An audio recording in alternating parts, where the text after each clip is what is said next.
Vamos agora para a Sensec. Sensec também tem aqui vários módulos, né?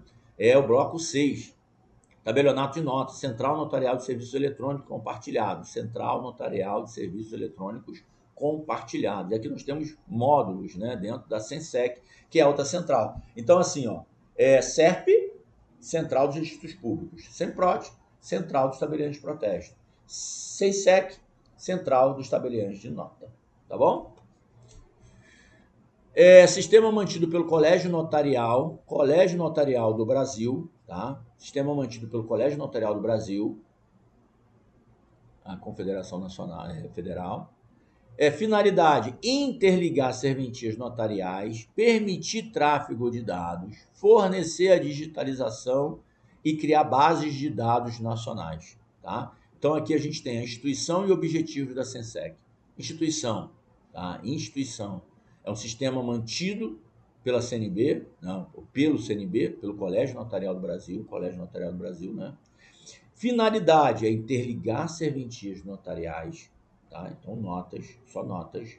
Permitir o tráfego de informações de dados, interligação entre elas, interoperabilidade entre elas. Fomentar a digitalização e criar bases de dados nacionais, ou seja, fortalecer bases de dados nacionais. Sensec foi uma das primeiras criadas, né? Modos operacionais da Sensec. E aí nós temos 4 módulos aqui. Isso dentro dessa central. Dentro da Central Nacional de Central Notarial de Serviços Eletrônicos Compartilhados. Tá? Então, a Central Notarial de Serviços Eletrônicos Compartilhados. Guarda isso. Tá bom? Central Notarial de Serviços Eletrônicos Compartilhados. Guarda isso. Por quê? Essa é a central e dentro dela tem os módulos. Aí os módulos você vai guardar um a um, tá? Porque cada módulo tem uma função dentro dessa central. Ok? Essa central é a central do tabelionato de notas. E para cada ato, ou para cada grupo de atos, existe um módulo específico dentro da Sensec. Ok? Então, nós temos, primeiro, o RCTO. O que é o RCTO? É o Registro Central de Testamentos Online. Então, ali, todos os testamentos são informados, tá? São registrados. Registro Central de Testamentos Online. Todos os testamentos registrados estão alimentados nesse módulo, tá? São registrados nesse módulo. Ah, professor, todos que nós conhecemos? Não, quando a gente olha para os testamentos, nós temos 3 testamentos ordinários, 3 testamentos especiais. Os 3 ordinários, qual que tem ingresso ou que passa pelo tabelião? Ou quais que passa pelo tabelião? O público e o cerrado. Então, tanto o público quanto o cerrado vai ter informação dele lá. O cerrado vai estar lá efetivamente? Não. O público vai estar? Sim. O cerrado vai estar o quê? A aprovação dele. Então, vai ter a informação da existência dele lá, tá? Beleza? E o particular? O particular não entra, tá? Então, é público, cerrado e particular. Ok? E os extraordinários, os especiais, vão entrar aqui? Não vão entrar aqui. Por quê? Porque eles são especiais e geralmente são ligados a militares, né? É o marítimo, é o militar e é o aeronáutico. São ligados a, geralmente, como são especiais, ligados a risco de vida. Né? São especiais porque eles podem ser feitos e realizados em momentos de perigo de vida, ou possibilidade de perigo de vida, ou possibilidade dessa pessoa não voltar à Terra. Porque se ela volta à Terra e ela tem acesso à estrutura dos cartórios, ela vai fazer o testamento ordinário. O ordinário, não o especial. Tanto que o especial ele é precário. Ele é precário. Se a pessoa não morrer lá e ela voltar, conseguir voltar, ele vai ter um prazo de validade aí para cumprimento. 3 meses. Se não morrer dentro de 3 meses, acabou. Tá bom? Ele caduca. Beleza? Tranquilo? Legal? Bom, e aí a gente continua aqui. Então, o testamento. Depois, o SESD. O SESD é o que, gente? É a central de escrituras de separação, divórcio e inventário. Então, é central, veja que são centrais operacionais dentro, tá, da Sensec. Tá? Dentro da Sensec. Tá aqui, ó, dentro da Sensec. Beleza? São módulos dentro da Sensec. Então, Central de Escritura de Separação, Divórcio e Inventário. CEP, Central de Escrituras e Procurações. Ah, professor, mas não tem já escritura aqui em cima? Essa daqui, a SESD, são escrituras especiais. Escritura de separação, divórcio e inventário. É só para isso, só para esse módulo. Específico para esse módulo. Agora, é uma escritura comum, uma escritura de compra e venda, doação. As demais escrituras vão entrar no CEP, no módulo CEP. Tá? E tem ali a CNIP, ou a CIP, né? O pessoal chama de CIP. CNCIP. CNCIP é Central Nacional de Sinal Público, tá bom? Central Nacional de Sinal Público. Todos os tabeliães de notas oficiais com atribuição notarial são obrigados a acessar e alimentar os dados de cada módulo. Cada módulo desse tem que ser alimentado, tá? Tem um prazo aí que é quinzenalmente, tem que ter alimentação, no mínimo, né? Envio quinzenal dos dados. Bom, regras específicas dos módulos. STO, envio quinzenal de dados sobre testamentos e revogações. Informação fornecida apenas com autorização legal ou judicial. As informações que estão nessa central, tá? Nesse registro, nessa central, ela só pode ser acessada com autorização, se a lei permitir, e a lei permite para quem? Para o próprio, né? Para o próprio testador. Ou se tiver determinação judicial. Tá? Ou, se não for pelo testador, com a apresentação da certidão de óbito, tá? Do óbito, ok? Então, por exemplo, tem regras de acessibilidade, de acesso à informação. A SESD, escritura com base na 11.441, envio quinzenal dos dados dos envios dos envolvidos e dos atos. Então, tem que alimentar quinzenalmente esse módulo da central da Sensec, tá bom? Que é a SESD.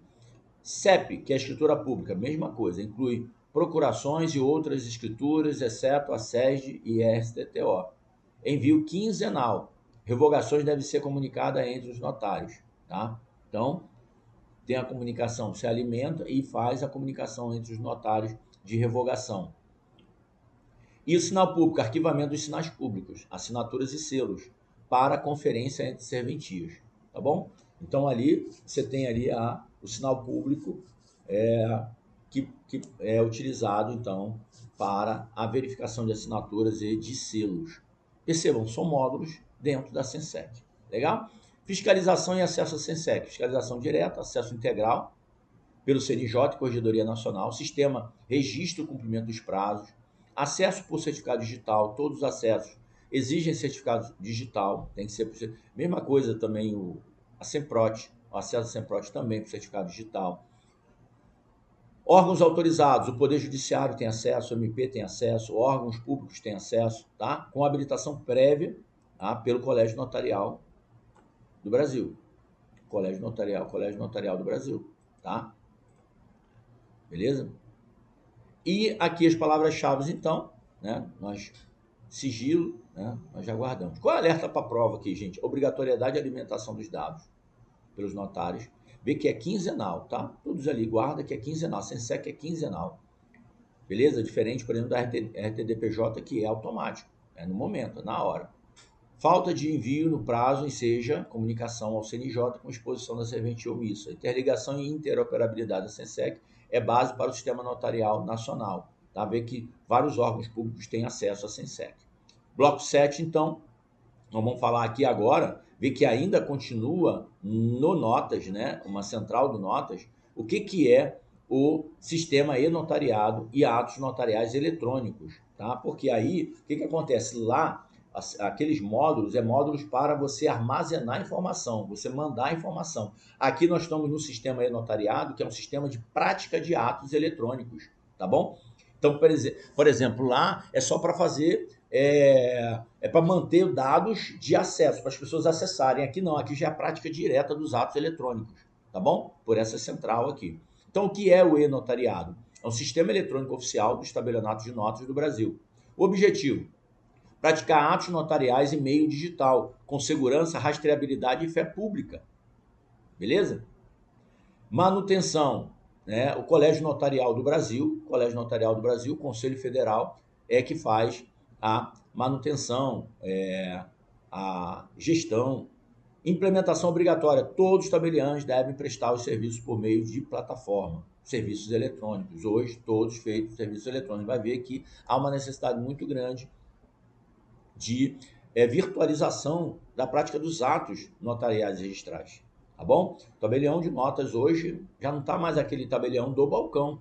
Ele é um tabelião virtual. Ele está na frente do computador praticando atos aí direto. Ainda mais pela... É claro que aí, como é virtual, tem toda uma gestão diferenciada, mas ele tem aí um lastro de prática de atos muito maior do que ele tinha antes de forma presencial. Por quê? De forma presencial, ele tem que ser procurado. As barreiras dessa procura era muito maior. Ah, poxa, eu tenho um tabelião que é meu amigo, né, minha amiga, é lá, só que está lá em Vilhena, está lá em Ji-Paraná, está lá em Porto Velho, e eu queria que, de repente, ela fizesse essa escritura para mim. Eu tenho que ir lá. Não tem como a tabelião vir aqui. Por quê? Ela tem a liberdade para praticar atos, todos os atos, sem sem uma obrigatoriedade territorial, porque ela formaliza juridicamente a vontade das partes. Então, todos que forem procurar lá, ela vai estar lá pronta para prestar o serviço. Então, eu posso sair de qualquer lugar do país e ir até lá. Eu poderia sair daqui lá em Porto Velho, sair daqui em Vilhena, sair daqui em Ji-Paraná, em algum lugar que eu queira, de repente, praticar um ato, levar toda a documentação e praticar o ato lá na frente da tabelião. Posso. A tabelião pode praticar o ato? Pode. Ela não pode vir aqui, fazer o serviço aqui. Por quê? Porque a competência territorial, ela tem a serventia está localizada naquela sede, ela só pode praticar os atos lá, por mais que ele produza efeito em outros lugares. Ele pode produzir efeitos em qualquer lugar do Brasil, ele pode ter ingresso em qualquer registro do Brasil, mas ele tem que ser praticado no limite territorial da serventia dela. Então, lá na serventia, onde ela é responsável por atuar. A atuação dela é lá. Tá? Por mais que o ato ele possa ser praticado para ingresso em qualquer registro envolvendo imóveis em qualquer lugar do Brasil. Beleza? Isso, claro, dependendo dos atos agora, porque dependendo do ato que vai praticar, há uma necessidade de territorialidade. Mas vamos lá. Aí, o que acontece? Com agora, saindo do físico e indo para o virtual, eu não preciso ir lá procurar a minha amiga tabelião, o meu amigo tabelião. Eu, por aqui, de forma conectada, por videoconferência, eu vou até ele. Então, ele fala comigo de forma virtual. Ou seja, isso deu o quê? Quebrou barreiras de acessibilidade.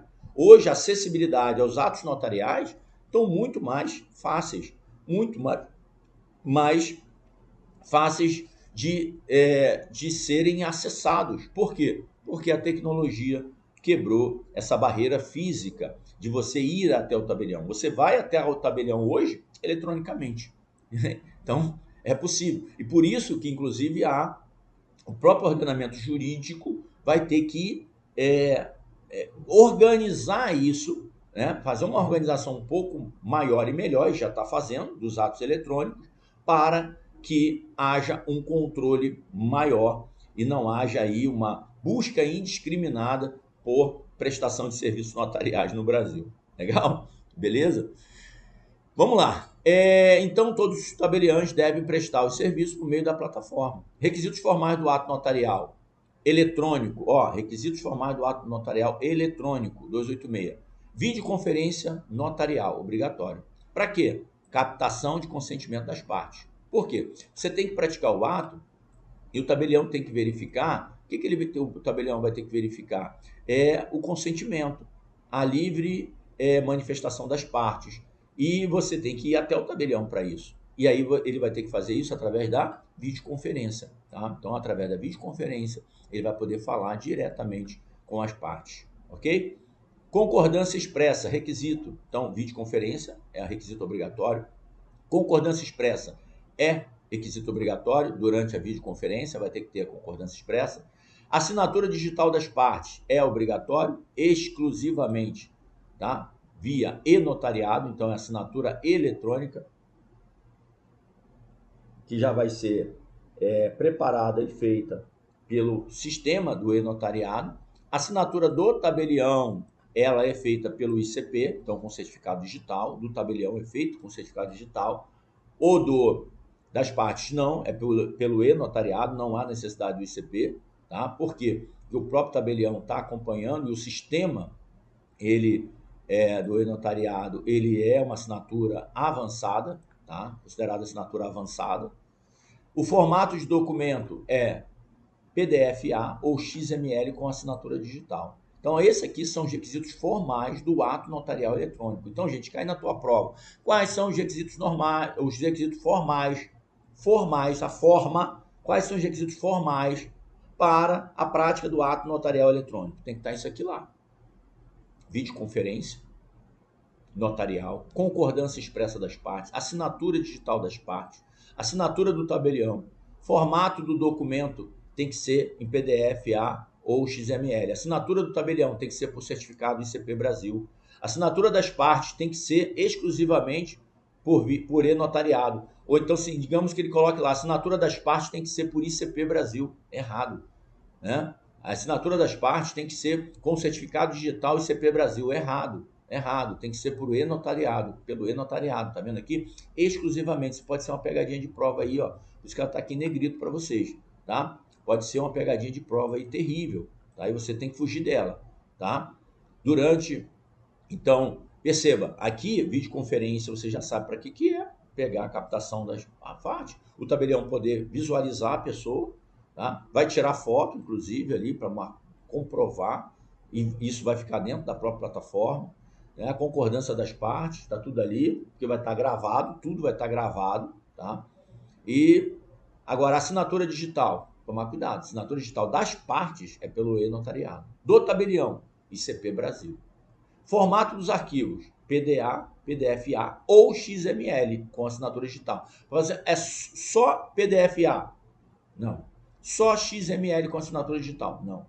Cuidado com as exclusões, porque é um ou outro. Legal? Guarda isso, tá, gente? Funcionalidades do e-notariado. Funcionalidades do e-notariado. O e-notariado aqui, então, você vai ter aqui a matrícula notarial eletrônica, é o código único do ato, com 24 dígitos, tá? Então, todo ato praticado eletronicamente, gente, ele vai ter uma matrícula notarial eletrônica para todos os atos praticados eletronicamente pelo e-notariado, tá? Para cada ato vai ter uma matrícula notarial eletrônica, tá? Senad, Central de Autenticação Digital, são ferramentas, funcionalidades, né? Quais são as ferramentas dentro do e-notariado? Então, a matrícula, que vai ser emitida para todos os atos praticados com 24 dígitos. Guarda isso, são 24 dígitos. Matrícula notarial eletrônica. Uma outra ferramenta é a Central de Autenticação Digital. Central Nacional de Identificação Digital. Tá?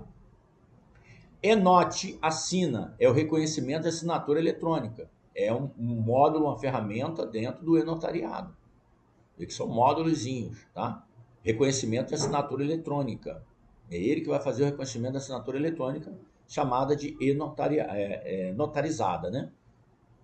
Assinatura eletrônica e-notariado ou via e-notariado ou notarizada, tá? Assinatura eletrônica notarizada. IU é o índice único, é o Banco Nacional de Atos Notariais. Banco Nacional de Atos Notariais. E esse Banco Nacional de Atos Notariais vai ter lá a matrícula notarial eletrônica. O cadastro único de clientes e de beneficiários finais. Videoconferência para gravação da manifestação de vontade. Certificado digital notarizado, fornecido gratuitamente pelo tabelião ao usuário. Guarda isso, que o certificado digital, que é a assinatura notarizada, tá? Assinatura notarizada, que aqui é o reconhecimento de assinatura eletrônica, né? O reconhecimento da assinatura, que é o ENOT, né? Ele reconhece a assinatura eletrônica, é um modo de reconhecimento. O certificado digital é uma certificação que é assinatura notarizada, fornecida gratuitamente pelo tabelião. Então, toda a abertura ou todo certificado emitido para os participantes de atos notariais, ele é gratuito, tá? Então, isso aqui é um certificado notarial gratuito, tá bom? A classificação dele é avançada, tá bom? É uma assinatura eletrônica avançada, legal? Regra de competência para ato eletrônico. Escritura eletrônica, domicílio. Ah, tá. Isso aqui é muito importante, tá, gente? Porque aqui a gente vai trabalhar com a competência. Aqui a gente vai trabalhar com competência, tá? Então, regra de competência para ato eletrônico. Então, como é que eu posso praticar o ato eletrônico? Leve isso aqui para a prova, porque isso aqui é uma regra de competência nacional. Nacional, porque isso aqui é do Código de Normas, tá? Como é que eu posso praticar ato eletrônico? Aquilo que eu falei, é o controle. A livre escolha do tabelião, ok, mas essa livre escolha agora ela está mitigada, tá bom? Essa livre escolha do tabelião, já que é eletrônica, ela está mitigada. Para quê? Para evitar, gente, aqui, de repente, uma busca predatória de usuários para a prática de atos notariais. Então, é mais ou menos nesse sentido, tá? É mais ou menos nesse sentido. Regra de competência para ato notarial eletrônico. Primeiro, escritura eletrônica. Como é que eu vou definir a competência? Então, assim, o tabelião de notas antes não tinha, né? Ele é livre, de livre escolha das partes. Se as partes for procurar ele fisicamente. Ah, o cara vem lá do Rio de Janeiro, quer fazer uma escritura aqui em Porto Velho. Pode? Pode. Fisicamente, pode. Eletronicamente, não. Calma. Eletronicamente, aí a gente já tem que fazer análise aqui. Vamos fazer análise? Vamos lá. Escritura eletrônica. Domicílio do adquirente ou localização do imóvel. Vamos ver. Esse cara quer fazer uma escritura aqui, mas tá, ele é do Rio de Janeiro, quer fazer escritura aqui. Mas o imóvel está onde? Rio de Janeiro? Tá, então não. Se ele mora no Rio de Janeiro, se o imóvel é no Rio de Janeiro, não, eletronicamente ele não consegue fazer aqui. Ah, mas ele mora no Rio de Janeiro, mas o imóvel está localizado aqui em Rondônia. Aí sim ele consegue fazer aqui. Ah, o imóvel está localizado no Rio de Janeiro, mas ele mora aqui em Rondônia. Aí sim ele consegue fazer aqui. Percebeu? Então, assim, a competência da escritura eletrônica ela vai estar atrelada ao quê? Ao domicílio do adquirente ou localização do imóvel. E é interessante você falar que o domicílio do adquirente, gente, por quê? Porque o domicílio do adquirente, o adquirente, em regra, é que vai pagar que vai assumir as custas da transferência, né? Que vai fazer a escritura. Ele que é o maior interessado, não é isso? Domicílio do adquirente ou localização do imóvel. Legal até aí? Ok. Ata notarial eletrônica. Ata notarial. A ata notarial, domicílio do requerente, aquele que está requerendo, ou ato ou local do fato. Então, ou é o requerente, ou é o local do fato, ok? Isso aqui é a regra geral, eletrônica, é a regra geral. Aí a gente tem que analisar os casos específicos, mas a regra geral é essa daqui. É ato eletrônico? É. E eu não posso confundir o ato eletrônico com o ato físico, direto, né? Um ato físico, feito lá, o tabelião indo ao local, alguma coisa nesse sentido, tá? Beleza? Aqui então, é eletronicamente falando, tá? Quem está requerendo e o local do fato.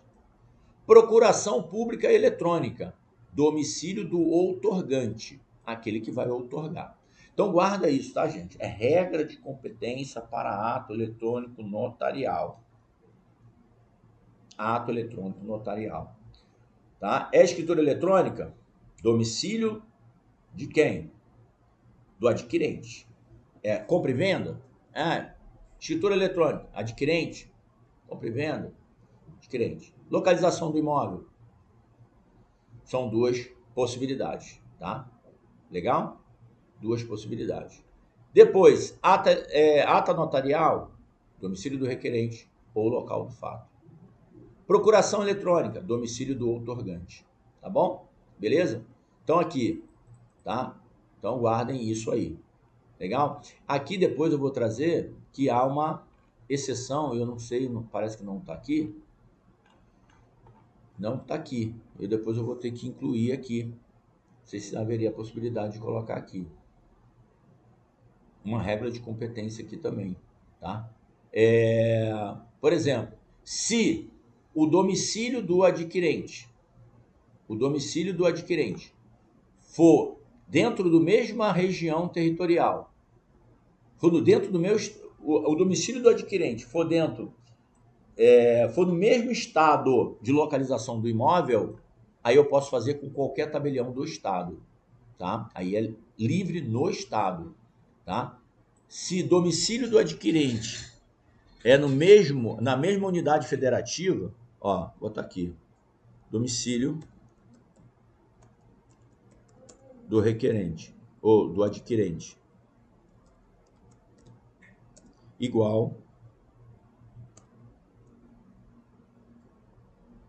vou botar aqui, unidade federativa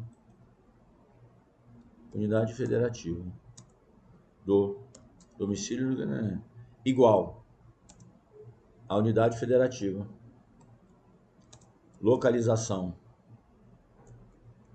a localização do imóvel, eu posso então fazer qualquer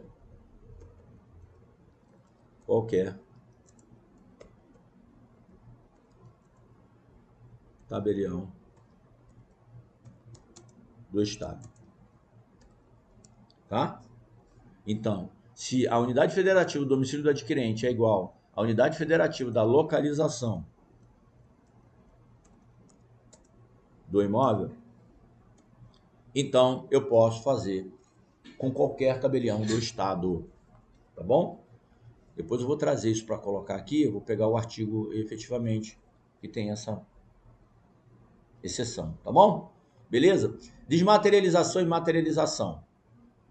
Desmaterialização é digitalização, mas a conferência do original, assinatura digital e o código hash. Código hash, como eu já falei, código hash é como se fosse a digital daquele documento, é o que identifica aquele documento, tá? Então, há possibilidade de desmaterialização, mas tem que ter todos esses requisitos, essas regras aí. A digitalização, a conferência com o original, isso é feito lá pelo tabelião, assinatura digital, tá? Colocada, e o código hash, ok? A materialização, ao contrário. Desmaterialização eu levo para o virtual. Materialização eu trago para o físico.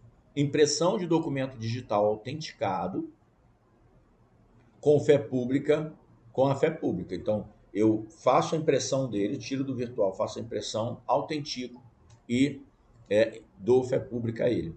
Reconhecimento de assinatura eletrônica pode equivaler ao reconhecimento de firma, tá? Assinatura eletrônica pode equivaler ao reconhecimento de firma. Reconhecimento por autenticidade,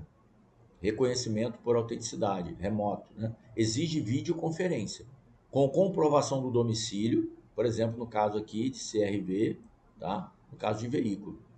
Então, eu preciso fazer reconhecimento de firma por autenticidade, ou seja, como verdadeira, aquela que você tem que se apresentar. Ela exige a videoconferência. Exige a videoconferência com a pessoa e a comprovação do domicílio, tá? Para poder ver a competência, tá bom? Beleza? Regras de segurança, acesso e fiscalização. Então, o sistema funciona 24 horas por dia, com aviso prévio para manutenções, isso aí da Sensec, né?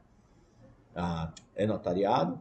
Acesso ao sistema HTTPS, obrigatório, com QR Code, código de verificação. Correção online, tá? Vedado lavrar ato eletrônico fora do e-notariado. É eletrônico, tem que ser dentro do e-notariado. Exigência de selo eletrônico, tá? Salvo em atos com controle pelo dashboard. Palavras-chave para fixação, e-notariado, plataforma notarial dos tabeliães, para atos eletrônicos, matrícula notarial eletrônica, rastreabilidade, todo ato notarial eletrônico tem que ter matrícula notarial eletrônica. Para quê, gente? Rastreabilidade, com 24 dígitos, tá? Guarda isso, 24 dígitos, tá bom? 24 dígitos, vou botar aqui, ó, 24 dígitos, tá bom? 24 dígitos, ok?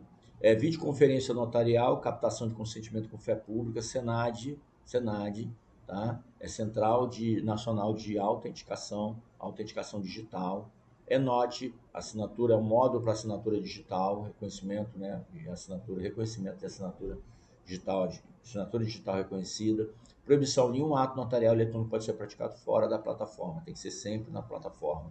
Aí nós temos aqui agora o bloco 8, que é o último bloco para a gente acabar. Essa aula vai para quase 2 horas, né?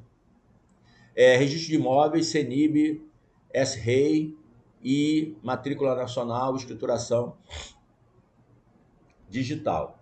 Né? Central Nacional de Disponibilidade de Bens. A Central Nacional de Disponibilidade de Bens, qual é a finalidade dela, gente? É o cadastramento de ordem de disponibilidade e de cancelamento de bens. Cadastrar ordem de disponibilidade e também de cancelamento de indisponibilidade de bens. Obrigatório uso, obrigação do uso. Todos os registradores de imóveis e tabeliões devem consultar a CENIB antes de lavrar atos. Tá? Acesso e controle gratuito para o judiciário, CNB e o próprio titular. Sigilo e segurança, uso obrigatório do certificado ICP para a utilização da plataforma. Né? A plataforma deve garantir rastreabilidade e autenticação. Proibição de outros meios, ou seja, ordens devem ser enviadas exclusivamente pela CENIB. Proibido o malote digital, aquele sistema Hermes, não. Ofício, e-mail, não. Tem que ser aqui, usar a central, CENIB. Tem a central, então todos exclusivamente têm que usar a central, não pode fazer por e-mail. Sistema eletrônico dos registros imobiliários. A gente tem o S-REI e tem o SAEC. Tá? O S-REI é o Sistema de Registro Eletrônico de Imóveis. Tá? Feito lá o Sistema de Registro Eletrônico de Imóveis. O SAEC é para atendimento eletrônico compartilhado. Tá? Então, busca de certidões e tal, você utiliza o SAEC, Plataforma Nacional, para usuários acessarem o RI eletrônico. Então, aqui é prática, aqui é o sistema de registro eletrônico e aqui é o sistema de consulta ao registro eletrônico, tá? Então são dois módulos dentro do ONR, dentro da ONR, tá? O SERP, ONR e depois você tem os módulos ali dos registros de imóveis, tá bom? Tá? O S-REI, que é o sistema de registro eletrônico, e o SAC, que é a prática dos atos, e o outro que é a prática, que é o quê? Consulta dos usuários. Legal? Beleza? Matrícula eletrônica e Código Nacional de Matrícula, matrícula eletrônica e Código Nacional de Matrícula. Então, você tem aqui agora, a gente tem aí a matrícula eletrônica, né? Então, você tem o Código Nacional de Matrícula Eletrônica, padrão único nacional, 16 dígitos. E você tem o Programa Gerador e Validador, que é uma ferramenta oficial da ONR, que é a Operador Nacional de Registro de Imóveis. Para quê? Para verificar, né? fazer a rastreabilidade, né? Ele gera e ele valida o Código Nacional de Matrícula, tá bom? Beleza? Aqui a consulta gratuita, qualquer pessoa pode verificar a validade da matrícula. Então ele vai lá e vê a validade da matrícula. Formato eletrônico, por exemplo, aqui, ó. Um exemplo aí. Escrituração digital e organização do RI. Fichas soltas, obrigatório migrar registros antigos para fichas digitalizadas. Unicidade da matrícula, um imóvel, uma matrícula. Salto de numeração, deve ser registrado com ficha própria. Tá? Então, houve um salto na numeração, você vai ter que ir lá e colocar nesse salto de numeração a ficha informando o salto da numeração. Tá? Bloqueios administrativos, propostos ao juiz em caso de duplicidade ou falta de especialidade. Tá? Então, ou seja, há a possibilidade de bloqueio administrativo da matrícula? Sim. Tá? Então, a duplicidade de matrícula, por exemplo, vai bloquear a anterior, né? A mais recente, né? Propostos ao juiz em caso de duplicidade ou falta de especialidade. Controle de transferências, porque aqui a gente está falando só da central mesmo, né? Então a gente está passando mais rápido, não está aprofundando, né? Porque lá no próprio no material específico de RI a gente aprofunda um pouco mais isso aqui, tá bom? Mas aqui é mesmo para dar uma passada nas centrais. A gente já está aí com 1 hora, quase 2 horas de aula, né? Propostos ao juiz. Então, controle de transferência, regras de anexação de cartórios extintos e emissões obrigatórias, né? São os controles e tal. Bom, então aqui você tem, né, as palavras-chave que você tem que guardar, tá, gente? A CENIB, a S-REI, SAEC, CNM, que é o Código Nacional de Matrícula, né, a Matrícula Nacional, tá? Ali tem o PGV, que é o programa gerador e validador do Código Nacional de Matrícula, fichas soltas, novo padrão de escrituração dos atos imobiliários, fichas soltas, tá? CENIB, que é a Central Obrigatória para a Indisponibilidade de Bens. A S-REI já sabe que é o Sistema Eletrônico Nacional de Registros Imobiliários. O SAEC é a plataforma de atendimento ao usuário para acessar os registros imobiliários, tá? Então é isso. Eu acho que a gente acaba por aqui. Aí aqui no final tem um mapa interdisciplinar das centrais, falando mais alguma coisa, mas nós acabamos o bloco 8 aqui, tá? Depois vocês podem olhar um pouco mais isso aqui e tal. Tem aqui deixa eu ver aqui. Aí aqui agora começa perguntas e respostas, flash memo, para você poder memorizar isso aqui, tá bom? Gente, 1h51. Foi bem pesado. Tinha bastante coisa para a gente falar. Espero que tenha ficado claro na mente de vocês, na cabeça de vocês.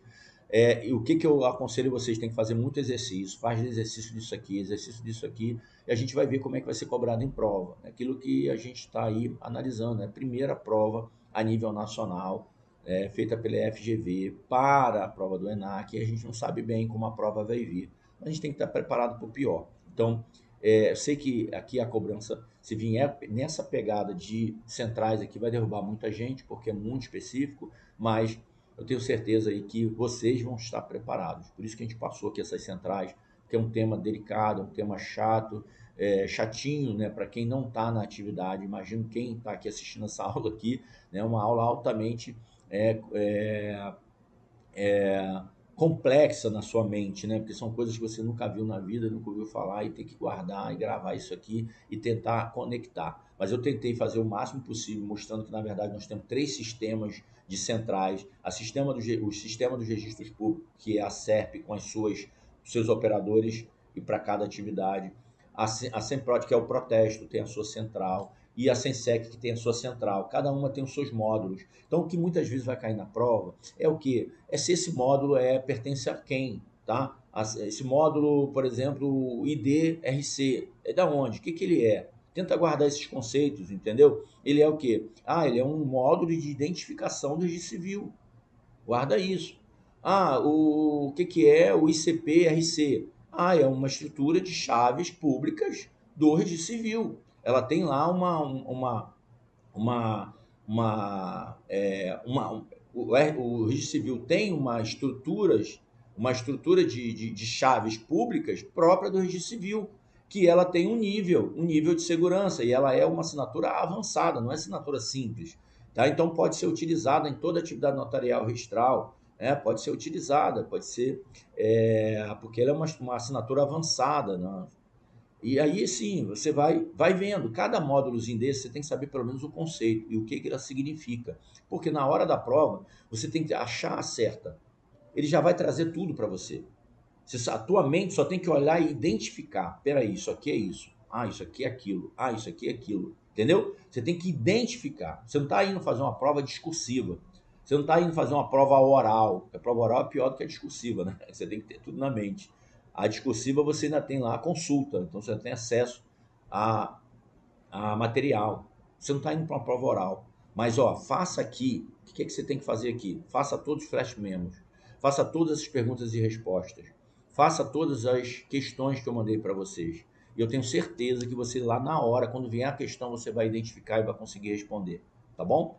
Gente, beijo no coração. E daqui a pouco já estou entrando com a outra aula aqui. Essa daqui foram 2 horas de aula. Valeu, gente. Tchau.